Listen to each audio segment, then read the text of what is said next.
صلی اللہ علیہ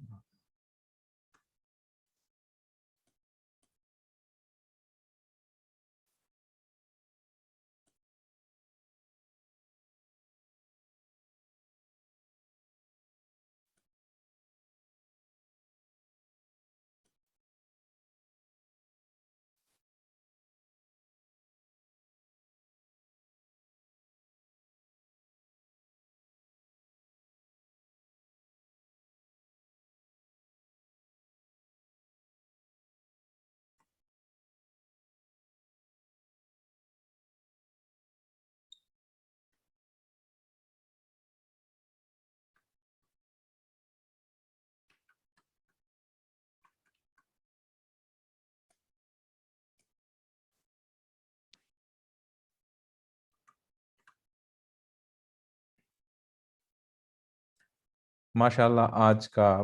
اللہ سبحانہ تعالیٰ کے ایک اور اسم شریف ہم آج تذکرہ کرنے جا رہے ہیں اسماء الحسنہ میں، اور وہ نام ہے الغفور۔ اللہ سبحانہ تعالیٰ الغفور ہے، اس کا مطلب یہ ہے کہ اللہ سبحانہ تعالیٰ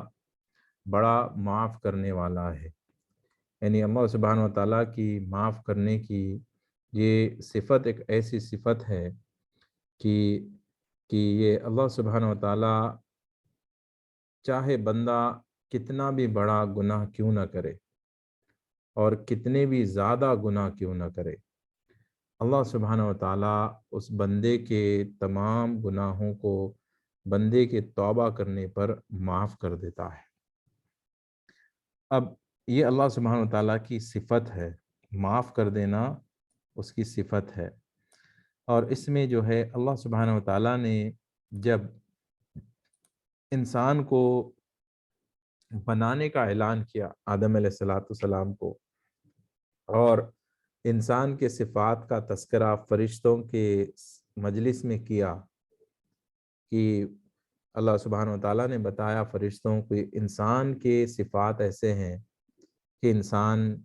کے اندر یہ ساری برائیاں پائی جاتی ہے کہ وہ میری نافرمانیاں کرے گا، وہ شر پھیلائے گا، وہ قتل و غارت کرے گا، یعنی سارے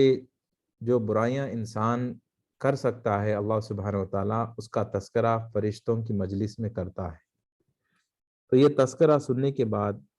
فرشتے حیران ہوتے ہیں کہ رب العالمین کہ یہ تو ہم پہلی بار، میں اپنی الفاظ میں کہہ رہا ہوں کہ ہم تو یہ وہ حیران ہوتے ہیں کہ ایسے بھی کوئی ہو سکتے ہیں کہ جو اللہ سبحانہ وتعالیٰ کی نافرمانی کرے، کیونکہ فرشتوں کے لیے یہ بالکل عجیب و غریب بات ہوتی ہے کہ اللہ سبحانہ وتعالیٰ کی کیا نافرمانی بھی کوئی کر سکتا ہے، کیونکہ فرشتے معصوم ہوتے ہیں اور ان کو یہ بات بالکل سمجھ میں ہی نہیں آتی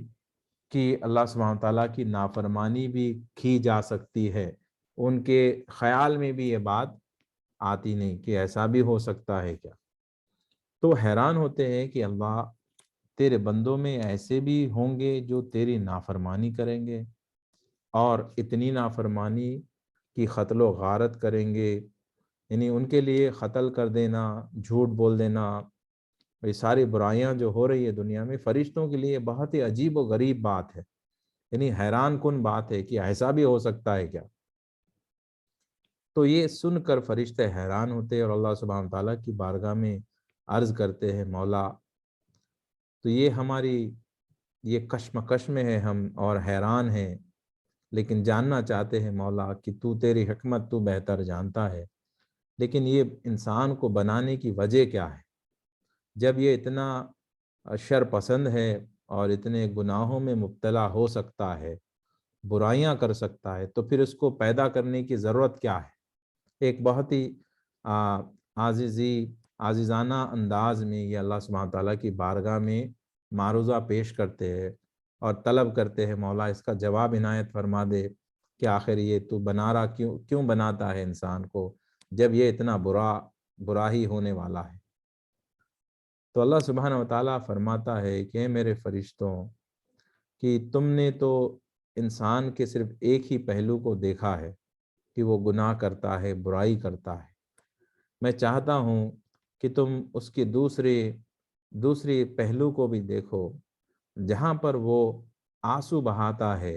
وہ گڑ گڑاتا ہے، روتا ہے،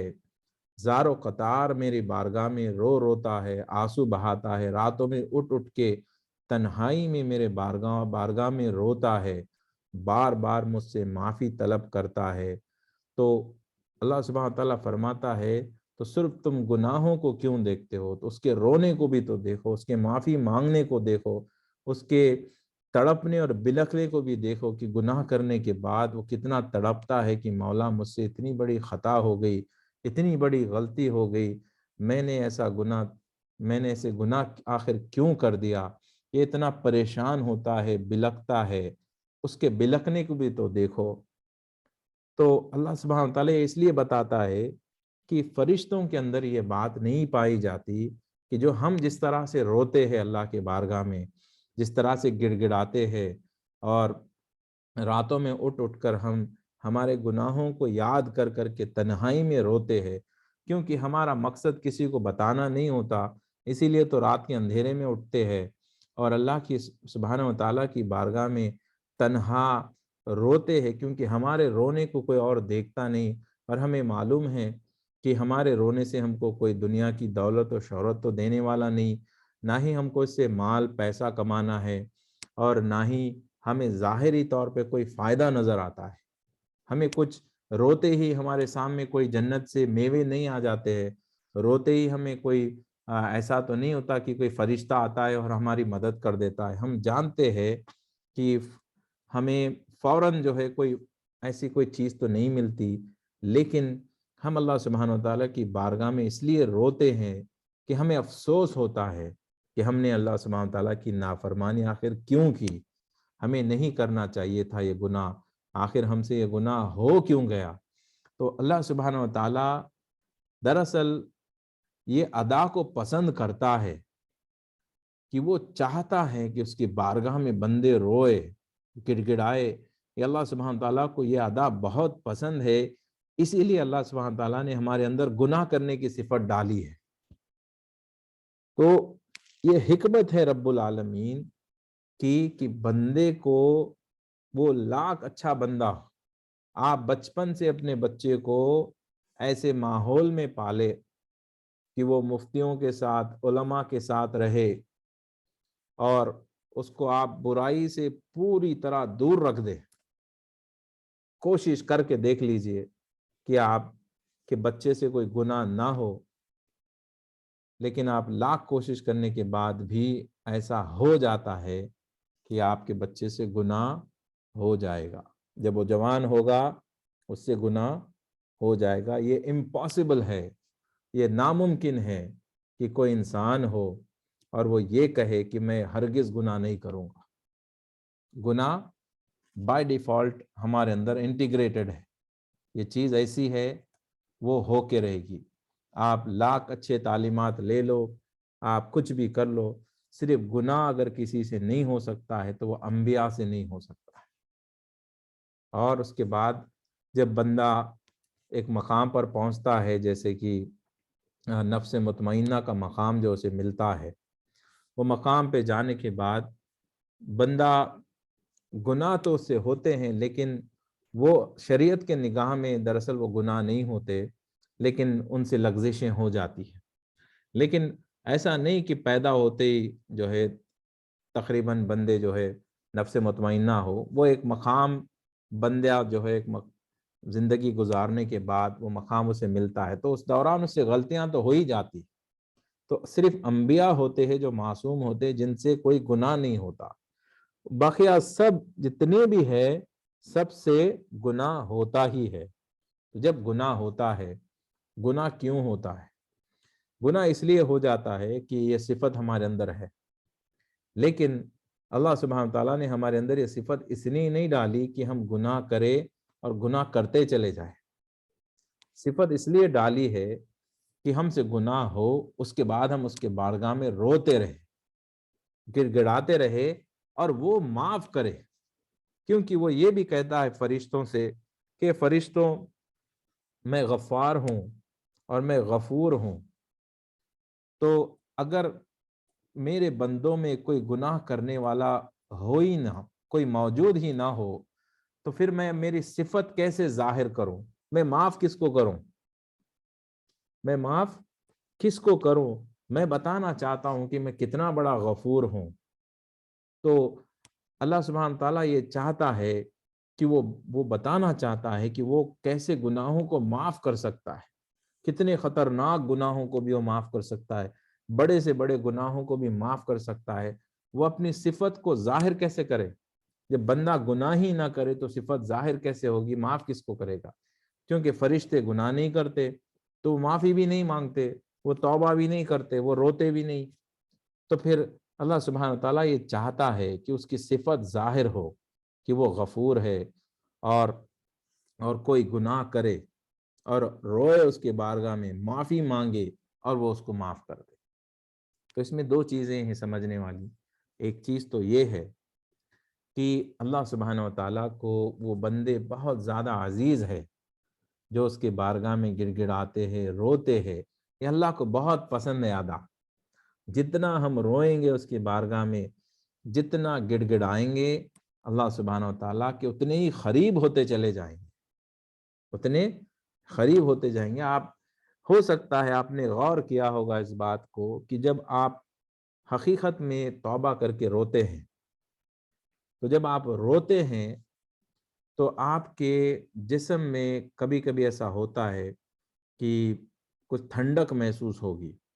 یا آپ کچھ نہ کچھ چینجز اپنے جسم میں محسوس کریں گے کہ آپ روتے وقت آپ کے ساتھ کچھ الگ معاملہ ہوتا ہے جسم کے اندر۔ تو وہ جو آپ کے اندر جو کیفیات بدل رہی ہے، دراصل وہ کیفیات بدلتی اس لیے ہے کہ رب العالمین کی تجلی ہم پر پڑتی ہے، اس کی نگاہ کرم ہم پہ جب ہوتی ہے، اس کا نور ہم میں داخل ہوتا ہے، یا کوئی بھی اس کا کرم، کوئی صفت اللہ سبحانہ و تعالیٰ یا کوئی تجلی ہم پہ نازل کرتا ہے، تو ہمارے جسم میں کیفیات آتے ہیں۔ بہت زیادہ رو رہے ہیں اس کی بارگاہ میں تو آپ کے جسم میں کیفیات آ رہی ہیں، ذکر کے وقت میں بھی کبھی کبھی کیفیات میں تبدیلیاں آتی ہے۔ یہ ہوتا اس لیے ہے کہ جب اللہ سبحانہ تعالیٰ کا کرم ہم پہ ہوتا ہے، ہمارے اندر جسم کے اندر یہ تبدیلیاں ہم محسوس کرتے ہیں۔ تو سبق ہم کو یہ لینا ہے کہ بندے اس بات کو لے کر جو ہے بہت بڑی غلط فہمی کے شکار ہو جاتے۔ مثال کے طور پر جب اللہ سبحانہ و تعالیٰ نے قرآن میں آیت کو نازل کیا کہ بندہ جتنے بھی گناہ کرے، اگر وہ ایک بار میری بارگاہ میں توبہ کرے گا، مجھ سے معافی مانگے گا، تو میں اس کو معاف کر دوں گا۔ تو جب یہ آیت نازل ہوئی تو شیطان رونے لگا کہ یہ کیا ہو گیا کہ میں اتنا مشکل سے بندوں کو بھٹکاؤں گا، گناہ کرواؤں گا اور اتنی محنت کروں گا، پھر اس کے بعد بندہ ایک بار اللہ کی بارگاہ میں معافی مانگے گا، سارے گناہ معاف ہو جائیں گے۔ یہ تو شیطان سوچتا ہے کہ یہ تو میرے لیے بہت ہی نقصان دہ چیز ہے، یہ آیت اللہ نے اتنی بڑی نعمت بندوں کو دے دی ہے، وہ پریشان ہو جاتا ہے۔ تو شیطان کا چیلا، یعنی اس کی بہت بڑی ٹیم ہوتی ہے جسے ہم جانتے ہیں، وہ آ کے کہتا ہے کہ آپ اتنا پریشان ہونے کی ضرورت نہیں استاد، یہ چیز جو ہے، یہی قرآن کی آیت ہم اس کا ڈھال بنا سکتے ہیں اور بندوں سے گناہ کروا سکتے اور انہیں جہنم کی آگ میں ڈھکیل سکتے ہیں۔ تو شیطان پوچھتا ہے یہ کیسے کرا سکتے ہیں؟ وہ کہتا ہے کہ جو بندہ گناہ نہیں کرتا، جس کے دماغ میں صرف خیال آیا گناہ کا، لیکن اللہ کے ڈر سے کہتا ہے مجھے گناہ نہیں کرنا ہے، مجھے سزا ملے گی، مجھے اللہ کا خوف ہے، تو ہم ایسے بندوں کو یہ کہہ سکتے ہیں کہ دیکھو اللہ سبحانہ تعالیٰ غفور ہے، وہ غفار ہے، اور ایک بار تم معافی مانگو گے تو معاف کر دیتا ہے، تو لہٰذا کیوں نہ آپ گناہ کر لو، پھر بعد میں معافی مانگ لو، گناہ بھی کر لو گے، اپنی زندگی کے مزے بھی لے سکتے ہو، جو چاہے وہ کر سکتے ہو، پھر بعد میں توبہ کر لو، اللہ معاف کر دے گا، پھر جنت میں چلے جاؤ۔ یہ تو بہت آسان سی چیز ہے۔ یہ چیز ہم لوگوں کو بتائیں گے، اور پھر وہ کہتا ہے چیلا، چونکہ ایک بار جب وہ گناہ کرنا شروع کرے گا تو اس کو عادت ہو جائے گی، جتنی اس کو عادت ہوگی اتنا ہی مشکل اس گناہ کو چھوڑنا ہوگا، اور اس کی موت کا وقت تو اس کو پتہ نہیں، ہم اس کو یہی بولیں گے کہ تو لمبی زندگی جیے گا، اور وہ سمجھے گا کہ وہ تو 100 سال جیے گا، گناہ پہ گناہ کرتا چلا جائے گا، اور پھر ہم معافی کے لیے اس کو کہیں گے کہ ابھی تو تیری اب میں اپنے الفاظ میں کہہ رہا ہوں، ابھی تو جوان ہے، جتنا چاہے عیاشی کر لے، بعد میں توبہ کر لے، بعد میں توبہ کر لے، اور وہ توبہ کا دن ہم کبھی لائیں گے ہی نہیں، اور وہ مر جائے گا۔ یہ شیطان کی اسٹریٹجی ہے، یہ پلاننگ ہے۔ تو جہاں پہ ہمیں اللہ سبحانہ تعالیٰ اتنی بہترین نعمت سے نوازا ہے کہ ایک بار توبہ کرنے سے وہ معاف کر دیتا ہے، وہیں پر شیطان نے اپنا ایسا خطرناک جال ڈالا ہے، اسی نام کو لے کر، اسی غفاری کا وہ ہمیں جو ہے تذکرہ کر کر ہمیں گمراہ کرتا ہے۔ جہاں پر آپ اگر دنیا میں دیکھیں گے، جتنے سارے لوگ گناہ کرتے ہیں، جو جان بوجھ کر گناہ کرتے ہیں، بار بار ریپیٹ کرتے، دیکھیے گناہ تو انسان سے ہو جاتا ہے، اس میں کوئی شک نہیں، لیکن بار بار وہی گناہ کرنا، ریپیٹڈلی کرنا، یہ بات اس کی صفت میں نہیں ہے۔ صفت میں کیا ہے؟ ایک بار غلطی کرنا یہ صفت میں ہے کہ مسٹیک ہو جاتا ہے۔ بار بار جو گناہ کرتے ہیں یہ صفت میں نہیں، یہ ہماری مرضی سے ہوتا ہے۔ تو بار بار جو لوگ گناہ کرتے ہیں، اگر ایمان والوں سے اگر آپ پوچھیں گے کہ کیا تمہیں ڈر نہیں لگتا، کیا تمہیں موت کا خوف نہیں، کیا تمہیں جہنم کا ڈر نہیں، کیا محشر میں اللہ پوچھے گا کیا اس کا ڈر نہیں، تو ان سے کہیں گے، تو اپنے آپ سے اگر وہ سوال پوچھیں گے، میں کہوں گا 99% لوگوں کو یہی جواب اندر سے آئے گا جو شیطان دے گا۔ وہ کہے گا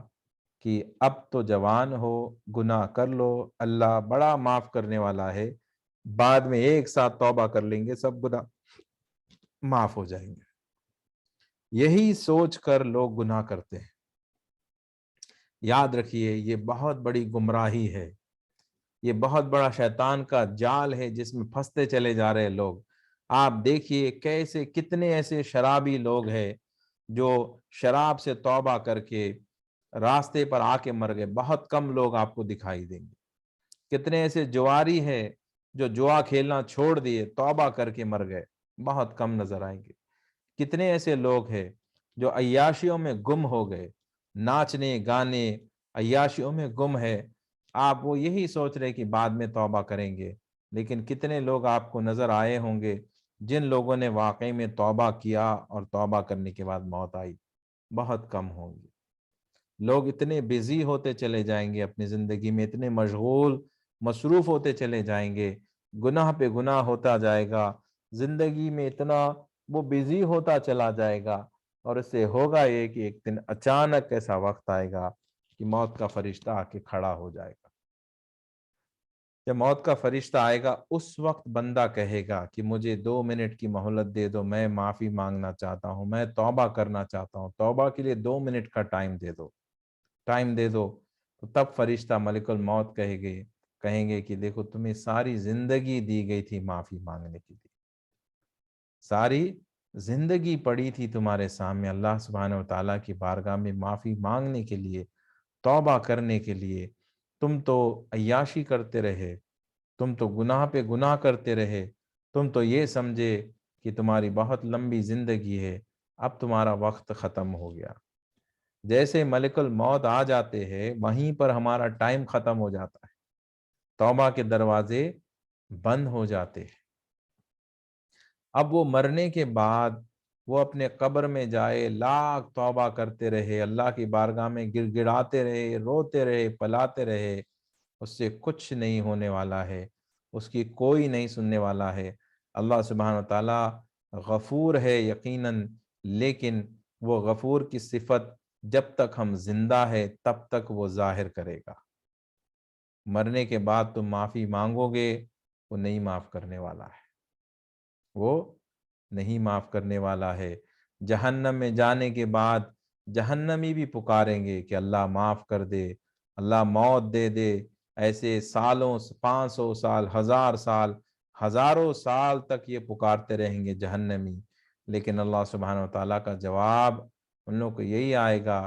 یہی تمہاری تقدیر ہے، تم لوگوں نے اس کو چنا ہے، یہ تمہارا فیصلہ ہے جہنم میں جانے کا، اب میں تمہیں نہیں معاف کرنے والا۔ تو ایک بار وہ جہنم میں چلے جائیں گے، وہ معافی مانگتے رہیں گے، لیکن اللہ سبحانہ و تعالیٰ وہ ان لوگوں کو نہیں معاف کرے گا۔ یا یہ بات اور ہے، جو ایمان والے، اللہ سب کی حفاظت فرمائے، جہنم میں جو جاتے ہیں، گناہوں کی ساری سزا پانے کے بعد انہیں جنت میں ڈالا جاتا ہے، لیکن اللہ سبحانہ تعالیٰ جیسے عدل کرتا ہے، گناہ کی سزا وہ بندہ پا کے رہے گا۔ دیکھیے، اس لیے ہمیں غنیمت جاننا ہے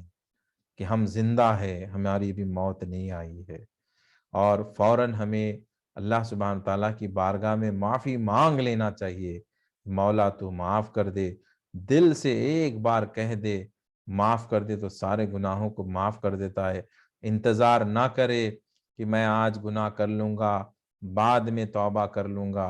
دیکھیے، موت کا کوئی بھروسہ نہیں، اگلے پل موت آ جائے گی، کیا کر لیں گے؟ موت کا فرشتہ سامنے آ کے کھڑا ہو جائے گا۔ ہم تو دیکھ رہے ہیں جب سے کووڈ-19 کا بھی معاملہ شروع ہوا ہے، موت تو بس ایسے آ رہی کہ عام بات ہو گیا، انتقال کی نیوز تو اتنی عام ہو گئی جیسے کہ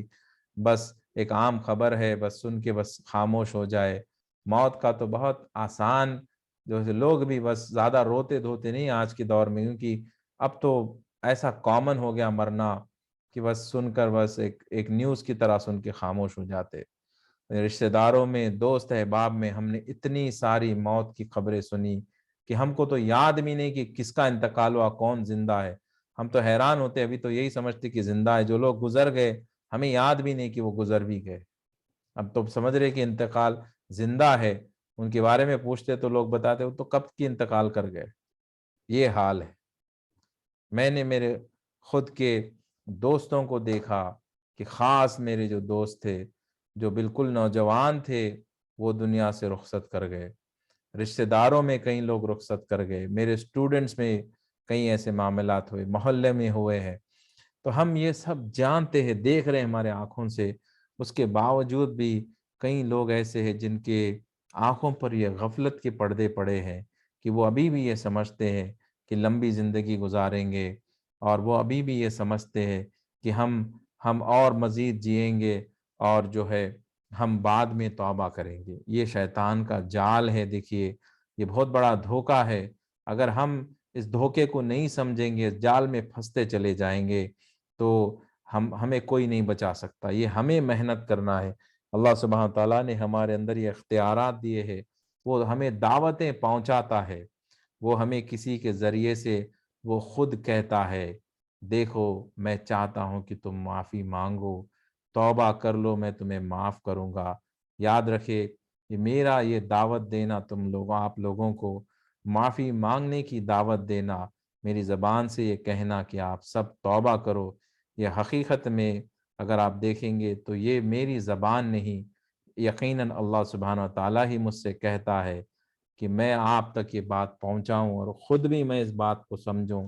کہ ہمیں اس وقت توبہ کرنا چاہیے۔ یہ خوش نصیب وہ لوگ ہوتے ہیں جن کو اللہ سبحانہ وتعالیٰ کی طرف سے ایسے پیغام پہنچتے ہیں کہ اللہ چاہتا ہے کہ وہ معافی مانگے، وہ چاہتا ہے کہ وہ توبہ کرے اور سارے گناہوں کو اللہ معاف کر دے۔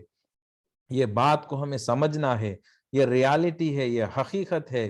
میری کیا ذات، میری کیا اوقات کہ میں کسی کو اپنی مرضی سے توبہ کرنے کے لیے کہوں۔ یہ اللہ ہی مجھ سے کہتا ہے اور میں آپ سے کہتا ہوں۔ یاد رکھیں، میں اپنی مرضی سے کچھ نہیں کہتا، یہ ساری چیزیں اللہ ہی مجھے بتاتا ہے اور میں آپ تک پہنچاتا ہوں۔ اور یقیناً ہمارے دل و دماغ میں جو اچھی باتیں آتی ہیں، جو نیک باتیں آتی ہے، وہ اللہ سبحانہ و تعالیٰ کی طرف سے ہی آتی ہے۔ دنیا میں ایسا کوئی نہیں جس کو نیک باتیں کہیں اور سے آتی ہو۔ بتائے، نیکی اللہ کے سوا کوئی اور ہے جو آپ کے دل میں ڈال سکتا ہے؟ شیطان تو برائی کا عمل ہی ڈالتا ہے۔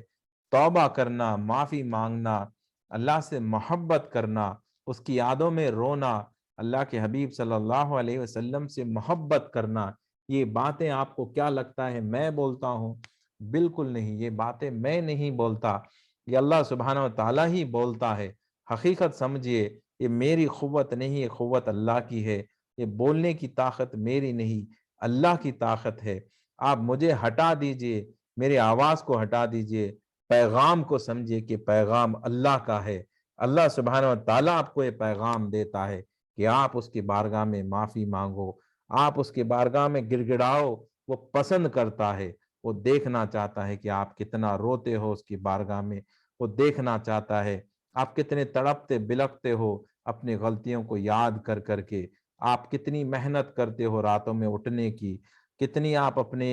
جانوں پر ظلم کرتے ہو اس کو راضی کرنے کی، آپ کے اندر کتنا جستجو ہے، کتنا جذبہ ہے اس کو راضی کرنے کی، اس سے آپ کو کتنی محبت ہے، آپ اللہ سبحانہ وتعالیٰ سے کتنی محبت کرتے ہو، یہ وہ چاہتا ہے کہ آپ ثابت کر کے بتاؤ۔ آپ کیسے ثابت کریں گے؟ اپنی زندگی کے مشکلات میں آپ کو صبر کرنا ہے، ہر گھڑی، ہر تکلیف کے گھڑی میں آپ خوش ہو کے بتاؤ کہ مولا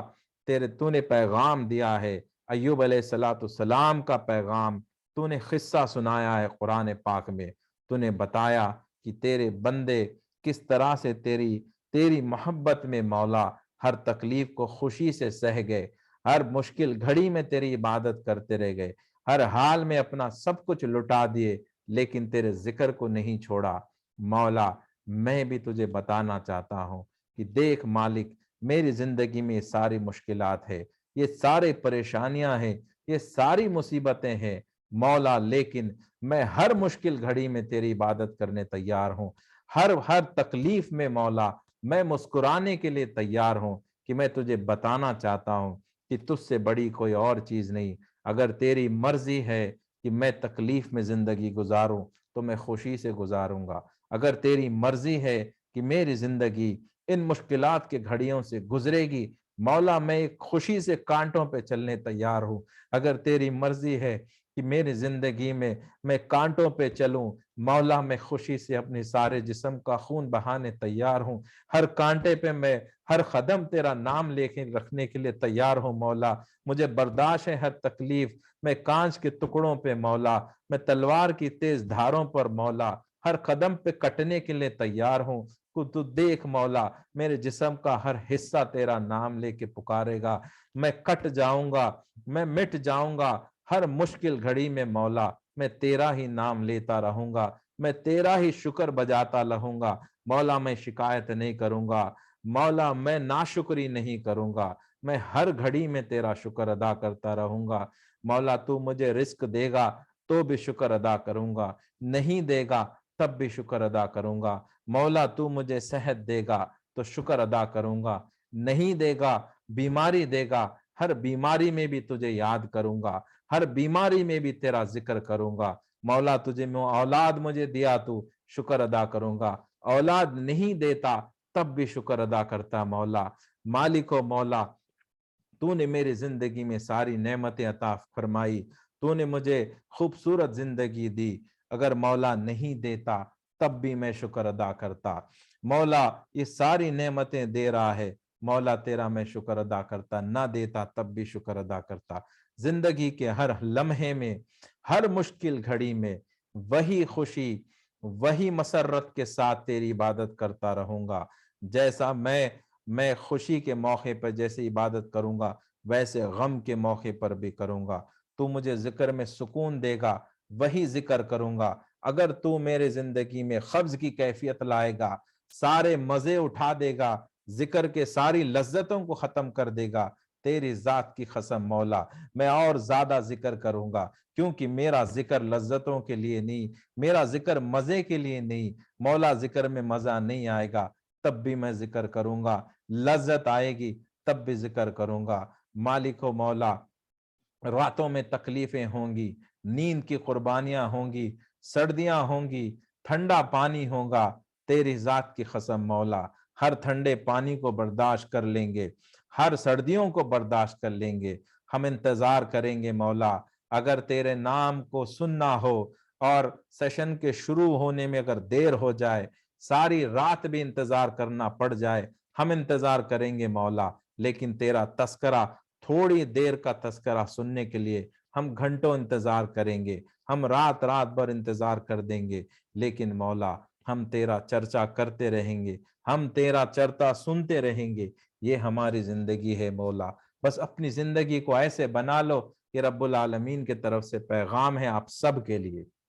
اب جتنے لوگوں نے سنا ہے، جو باتیں آپ کو سمجھ میں آ رہی ہے، آپ کان کھول کے سن لیجئے، یہ پیغام میری طرف سے نہیں، یہ پیغام اللہ سبحانہ و تعالیٰ کی طرف سے ہے۔ سمجھ لیجئے کہ اللہ نے آپ کو یہ پیغام میرے ذریعے سے بھیجا ہے۔ جو جو میں نے کہا ہے ایک ایک لفظ لکھ کے رکھ لیجئے، اللہ چاہتا ہے کہ آپ ایسے بن جاؤ، اسی لیے آپ کو یہ سناتا ہے۔ اللہ یہ باتیں سب کو نہیں سناتا، کیونکہ اس کی مرضی ہوتی ہے، اس کی حکمت ہوتی ہے، جس کو وہ پسند کرتا ہے، جس سے جو وہ چاہتا ہے وہی باتیں ان تک پہنچاتا ہے۔ آپ جتنے لوگ میری بات سن رہے ہیں، یہ سب کے لیے یہ پیغام ہے۔ آپ خوش نصیب ہے کہ آپ سب کو یہ پیغام مل رہا ہے۔ بس آپ دونوں ہاتھوں سے ان باتوں کو تھام لیجئے، آپ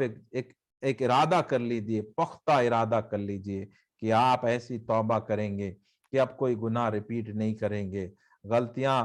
جانے انجانے میں ہوتی ہے، لیکن ہم گناہوں کو دہرائیں گے نہیں، ایک بار توبہ کریں گے، اب بار بار ہم وہ گناہ پھر سے نہیں کریں گے۔ ہم اللہ سبحانہ تعالیٰ کو ہر گھڑی، ہر مشکل گھڑی میں بھی شکر ادا کرتے رہیں گے اور معافی مانگتے رہیں گے۔ بس یہ ارادہ کرتے رہے، اور یاد رکھیے گناہوں سے جب ہم توبہ کرتے ہیں تو اس نیت سے نہ کرے کہ بس جو ہے گناہ معاف ہو جائیں گے اور میں جنت میں چلا جاؤں گا۔ گناہ سے توبہ اس لیے کرے، اس لیے معافی مانگے کہ ہم نے اسلام کو کتنا بڑا نقصان پہنچایا ہے، ہم نے کتنا بڑا اسلام کو، نبی کریم صلی اللہ علیہ وسلم نے اتنی محنتیں جو کی ہے، ہم نے ان محنتوں پہ پانی پھیرا ہے۔ دیکھیے اگر ہمارا کوئی نقصان ہو جاتا ہے تو کیا وہ نقصان پہ ہم افسوس نہیں کرتے؟ کوئی چیز گم جاتی ہے تو کیا آپ سوری کہہ کے بھول جاتے ہیں؟ اگر آپ کا سب سے قیمتی چیز اگر آپ کے پاس سے گم ہو جائے، آپ کے گھر کے ہیرے جواہرات، آپ کی کمائی ہوئی ساری پونجی اگر آپ سے گم ہو جائے، اور آپ کیا سوری کہہ کے بھول جائیں گے؟ کیا آپ کو دلی تکلیف نہیں ہوں گی؟ کیا آپ کا سینہ چھنی نہیں ہو جائے گا کہ اتنی قیمتی چیز میرے ہاتھ سے کھو گئی ہے، میں نے اتنا قیمتی نقصان کر دیا ہے؟ کیا آپ کو اس چیز کی تکلیف نہیں ہوگی؟ تکلیف ہوگی، کیونکہ آپ نے نقصان کیا ہے۔ تو دیکھیے معافی مانگنا اور ہے، دل سے تکلیف ہونا اور ہے۔ ایک بار بھی اگر آپ نے اپنی زندگی میں کسی کے سامنے جھوٹ بولا ہے، وہ جھوٹ سے آپ نے پیغام دیا ہے، یہ پیغام آپ نے دیا ہے کہ مسلمان جھوٹ بول سکتا ہے، مسلمان جھوٹا ہو سکتا ہے، آپ نے یہ پیغام لوگوں کو دے دیا ہے، جس کے وجہ سے اسلام بدنام ہوا ہے۔ اسلام جھوٹا مذہب نہیں ہے، مسلمان کبھی جھوٹا نہیں ہو سکتا۔ یہ آقا دو جہاں صلی اللہ علیہ وسلم کا فرمان ہے، وہ سچائی کا پیغام دیتے گئے، اور ہم نے لوگوں کے سامنے جھوٹ بول کر جھوٹے کا پیغام دیا ہے، ہم نے اسلام کو بدنام کیا ہے۔ ہم نے جہاں جہاں غیبت کی ہے، ہم نے لوگوں کو پیغام دیا کہ مسلمان غیبت کر سکتا ہے۔ ہم نے جہاں پہ دھوکہ دیا، وہاں پہ ہم نے یہ پیغام دیا، ہم نے اسلام کو بدنام کیا کہ مسلمان دھوکے باز ہو سکتا ہے۔ جہاں ہم نے چوری کی، امانت میں خیانت کیا، وہاں پہ ہم نے پیغام دیا کہ مذہب اسلام میں ایسا کام ہو سکتا ہے۔ یہ سارے کام ہم نے کیا اور اسلام کو ہم نے بدنام کیا ہے۔ ایک خوبصورت محل کو ہم نے داغ لگائے ہیں، ہمیں اس داغوں کا افسوس ہونا چاہیے۔ معافی تو مل جائے گی، اللہ غفور ہے، معاف کر دے گا، جنت بھی مل جائے گی، لیکن جو داغ ہم نے خوبصورت اسلام کے خوبصورت باغ میں جو داغ لگائے ہیں، وہ داغ کا کیا کریں گے؟ وہ داغ تو رہیں گے، اس کو کیسے مٹائیں گے؟ اگر آپ کے گھر میں خوبصورت دیوار آپ نے بنائی، آپ کے مکان میں اگر آپ نے خوبصورت وائٹ کلر کا پینٹ کروایا ہے، اگر اس پہ کالا دھبا آپ نے لگایا ہے، آپ کے بچے نے لگایا ہے، تو بچہ اگر سوری کہے گا آپ معاف تو کر دیں گے، لیکن وہ دھبا تو رہے گا۔ آپ کو کیا افسوس نہیں ہوگا؟ کتنی خوبصورت ہم نے پینٹ کروائی تھی محنت سے، اس پہ کالا دھبا گندا لگتا ہے، کیا آپ کو اس بات کا افسوس نہیں ہوگا؟ آپ کو یقیناً افسوس ہوگا۔ اسی طرح سے آپ اللہ کی بارگاہ میں معافی تو ضرور مانگیں گے، اللہ ضرور معاف کرے گا انشاءاللہ، لیکن کیا آپ کو اس بات کا افسوس نہیں ہوگا کہ آپ نے اسلام کو بدنام کیا ہے، آپ کی وجہ سے کہیں نہ کہیں ایسا ضرور ہوا ہے کہ اسلام بدنام ہوا ہے۔ ہمارا کام تو یہ تھا کہ ہم اسلام کو اور روشن کرتے،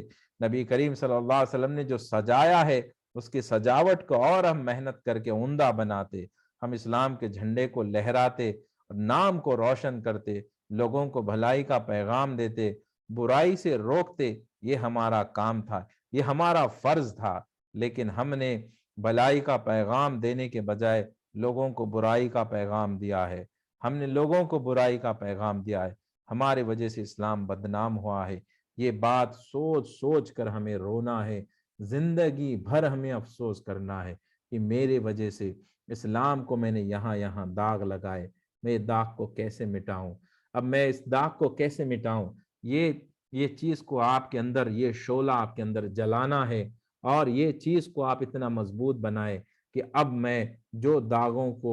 میں نے لگایا ہے اب میں ہی اپنے ہاتھوں سے مٹاؤں گا۔ میں اب اسلام کا جھنڈا اپنے ہاتھ میں لوں گا۔ میں نے گناہ کیے ہیں، میں نے جھوٹ بولا ہے، ایک گناہ میں نے کیا، اب میں سچ بولوں گا اور لوگوں کو میں سچا بناؤں گا۔ میں ایسی محنت کروں گا کہ میں جھوٹ کو مٹا دوں گا، میں ایسی محنت کروں گا کہ لوگوں کے اندر سے برائیوں کو مٹاتا چلا جاؤں گا، ایسی محنت کروں گا کہ لوگوں کو اندھیروں میں سے میں روشنیوں میں کھینچ کھینچ کے لاؤں گا۔ اب میری زندگی کا یہی مقصد ہے، جو داغ میں نے لگائے ہیں اب میں ان داغوں کو ایسے مٹاؤں گا کہ جو لوگ برائی میں مبتلا ہے میں ان لوگوں کو بھلائی کی طرف لاتا جاؤں گا۔ جو گناہ لوگوں سے ہوتے جائیں گے میں ان گناہوں کو مٹاتا چلا جاؤں گا، میں گناہوں کو ختم کرتا چلا جاؤں گا۔ اس دنیا سے میں ظلمت کو ختم کر دوں گا اور ہر جگہ رحمت ہی رحمت ہوگا۔ لوگوں کے زبانوں پہ میں ایسی محنت کروں گا کہ ہر زبان پہ اسماء الحسنہ رہے، ہر گھر میں الرحمن الرحیم کی صدائیں بلند ہوتی رہی، ہر گھر میں آقائے دو جہاں صلی اللہ علیہ وسلم کا چرچا ہوتے جائے، لوگ مصطفیٰ جان رحمت صلی اللہ علیہ وسلم سے محبت کرتے رہے۔ اب میری زندگی کا مقصد یہی ہے کہ ہر دل میں اللہ کی محبت آ جائے، ہر دل میں محمد رسول اللہ صلی اللہ علیہ وسلم کی محبت آ جائے، ہر دل میں آقائے دو جہاں صلی اللہ علیہ وسلم کے اہل بیت کی محبت آ جائے، ان کے آل کی محبت، ان کے صحابہ کی محبت، ان کی اولیاء اللہ کی محبت آ جائے۔ بس یہی میری زندگی کا مقصد ہے، اسی پہ میں محنت کرتا جاؤں گا، اللہ کی بارگاہ میں روتا جاؤں گا، گڑگڑاتا جاؤں گا، لیکن اس کی مدد مانگتا جاؤں گا، محنت کرتا جاؤں گا، اور لوگوں کے دلوں میں میں پھوٹ پھوٹ کے اللہ کی محبت بھرتا جاؤں گا، اللہ کے حبیب صلی اللہ علیہ وسلم کی اور ان کے قربت داروں کی محبت کو بھرتا چلا جاؤں گا۔ یہ میری زندگی کا مقصد ہے۔ بس یہ زندگی کا مقصد آپ بنا لیجئے، گناہ بھی دھل جائیں گے، داغ بھی دھل جائیں گے، اور انشاءاللہ آپ دیکھیں گے کہ دوسرے لوگوں نے جو داغ لگائے ہیں وہ داغ بھی مٹتے چلے جائیں گے۔ ہم انشاءاللہ اسلام کو روشن کریں گے، اور یہی بہت تھوڑے لوگ ہوں گے تو اسلام کو روشن کرنے والے ہوں گے۔ اللہ کا یہ بہت بڑا کرم ہے، اللہ سبحانہ وتعالیٰ نے ہمیں اس کام کے لیے چنا ہے۔ اب آپ لوگوں کو کیا کرنا ہے؟ سب سے پہلے اپنے داغ کو ہم خود دھونا ہے، ہم خود اللہ سے عشق کرنا ہے، ہمارے دلوں میں اللہ کی محبت کو بٹھانا ہے، اور اللہ کے حبیب صلی اللہ علیہ وسلم اور ان کے قربت داروں کی محبت کو بٹھانا ہے۔ بٹھا کر اب ہمارے اندر ایسے تاثرات آئیں گے کہ ہم محنت کریں گے، یہی محبت لوگوں کے دلوں میں بھی بیٹھیں گے۔ تو سب سے پہلی محنت اپنے اوپر کرے کہ گناہوں سے پوری طرح ایسا توبہ کرے کہ اب اور گناہ نہ ہو، اور ایسے پاک ہوتے چلے جائے، ایسے پاک ہوتے چلے جائے کہ اب جو آپ کی صحبت میں بیٹھے وہ بھی پاک ہو جائے، جس سے آپ بات کرے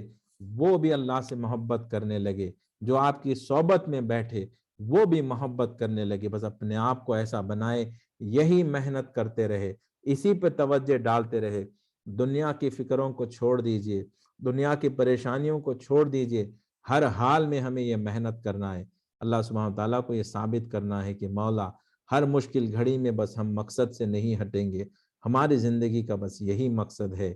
کہ ہم بھی محبت کریں اور لوگوں کو بھی محبت کا پیغام دے، لوگوں کے دلوں میں یہ محبتیں پیدا کرے۔ بس یہی ہماری زندگی کا مقصد ہے، بس یہی آپ ارادہ کریں، یہی نیتیں کریں، اب آگے ہماری زندگی کا مقصد انشاءاللہ یہی رہے گا۔ اس کے لیے آپ کو کیا کرنا ہے؟ جو میں آپ کو نصیحتیں دیتے جا رہا ہوں، میری ہر بات کو آپ بہت زیادہ توجہ کے ساتھ سنیں اور ہر بات کو آپ اہمیت دیجئے، اس بات کو سمجھیے کہ میں کیا بول رہا ہوں اور اس پہ محنت کرے اور اسی پر عمل کرتے چلے جائے۔ ذکر کی نصیحت، توبہ کی نصیحت جو میں دے رہا ہوں، اس پہ محنت کرے اور آپ اس سیشنز کے ساتھ جڑے رہے۔ انشاءاللہ وہ دن ضرور آئے گا کہ اللہ سبحانہ تعالیٰ میں اس قابل بنائے گا کہ ہم لوگوں کو